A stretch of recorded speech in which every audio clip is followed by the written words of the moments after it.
Guys, आपने महाभारत तो जरूर देखी होगी और अगर देखी है तो आप भीम और घटोत्कच को भी जरूर जानते होंगे। माना जाता है कि भीम में 10,000 हाथियों का बल था, तो वहीं उनके पुत्र घटोत्कच में भी उनसे ज्यादा ताकत थी। सोचिए, इतने बलवान लोगों का शरीर कितना विशाल होता होगा और इनके खिलौने भी कितने बड़े होंगे। जी हाँ, ये बिल्कुल सही है, क्योंकि भारत में एक ऐसी जगह है जहाँ पर शतरंज की मोहरें यानी गोटियाँ रखी हुई हैं, जो बहुत ही विशाल और उनका वजन बहुत ज्यादा है। तो आइए जानते हैं इन गोटियों के बारे में विस्तार से।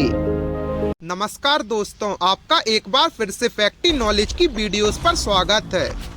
गाइस, ये जगह भारत के राज्य नागालैंड के एक शहर दीमापुर में है, जिसको कभी हिडिंबापुर के नाम से जाना जाता था। इस जगह पर महाभारत के काल में हिडिंब राक्षस और उसकी बहन हिडिंबा रहती थी और यहीं पर हिडिंबा ने भीम से विवाह किया था। यहाँ बहुलाता में रहने वाली डिमासा जनजाति खुद को भीम की पत्नी हिडिंबा का वंशज मानती हैं और यहाँ आज भी हिडिंबा का बाड़ा है, जहाँ राजबाड़ी में स्थित शतरंज की ऊंची ऊंची गोटियाँ पर्यटकों को बहुत आकर्षित करती हैं। इनमें से कुछ अब टूट चुकी हैं, तो कुछ अभी भी बिल्कुल ठीक हैं। यहाँ के निवासियों की ऐसी मान्यता है कि इन गोटियों से भीम और उनके पुत्र घटोत्कच शतरंज खेलते थे और इस जगह पांडवों ने अपने वनवास का काफी समय व्यतीत किया था। इस महाभारत की कथा के अनुसार वनवास काल में जब पांडवों का घर षड्यंत्र के तहत जला दिया गया था, तो वो भागकर एक दूसरे वन में गए थे,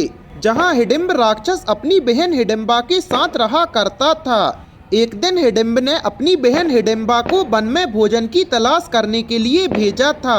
वन में हिडिंबा को भीम दिखा, जो अपने सोए हुए परिवार की रक्षा के लिए पहरा दे रहा था।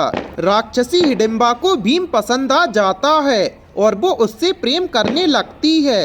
इस कारण से वो उन सबको जीवित छोड़कर वापस आ जाती है, लेकिन ये बात उसके भाई हिडिंब को पसंद नहीं आती और वो पांडवों पर हमला कर देता है और लड़ाई में हिडिंब भीम के हाथों मारा जाता है। हिडिंब के मरने के बाद भी लोग वहां से प्रस्थान करते हैं, पर हिडिंब पांडवों की माता कुंती के चरणों में गिरकर प्रार्थना करने लगती है कि हे माता, मैंने आपके पुत्र भीम को अपने पति के रूप में स्वीकार कर लिया है, आप लोग मुझे कृपया कर स्वीकार करें। तो माता हिडिंबा के हृदय में भीम के प्रति प्रबल प्रेम की भावना देखकर हिडिंबा को भीम के साथ रहने की अनुमति दे देते हैं और इन दोनों की शादी के 1 साल बाद ही घटोत्कच पैदा होता है और वो इतना मायावी था कि उसके जन्म होते ही वो बहुत बड़ा आकार ले लेता है।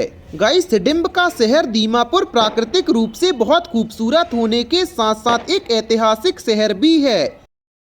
गाइस, आपको इस शहर के बारे में जानकर कैसा लगा हमें कमेंट सेक्शन में जरूर बताएं और ऐसे ही अमेजिंग फैक्ट्स के लिए अपने चैनल को सब्सक्राइब करें।